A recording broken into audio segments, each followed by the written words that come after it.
E aí galera, eu vou estar ensinando aqui como botar uma foto no Windows Start, que muita gente quer saber, né? Quem tem o Windows 7 Start, é o novo, né? Windows 7 Start. Aí tá aqui, primeiro você baixa esse programa aqui, ó, que eu vou deixar o link na descrição do download dele. Aí, né, eu já tenho ele baixado, né, que é o meu Windows 7 Start.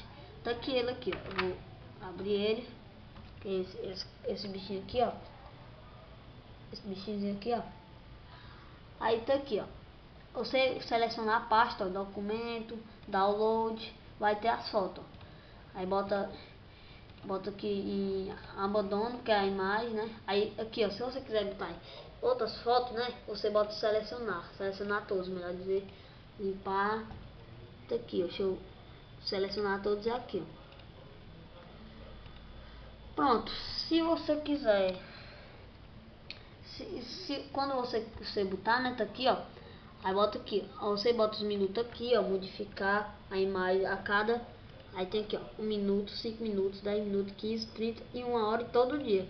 Aí você, uma foto, aí passar de dia em dia, uma foto, um dia uma foto, outro dia outra foto.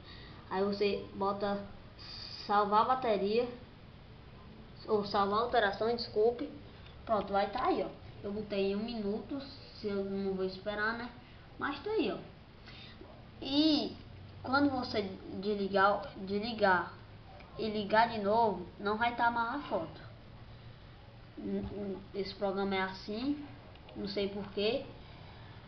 Tá aí, galera, tá aí. E eu vou deixar, tá aqui, ó, o start. É isso aí, galera. Tá aqui, ó, eu descer aqui, ó. Tá aqui o jeito que vai e tal. É isso aí, galera. Só isso por hoje e tchau.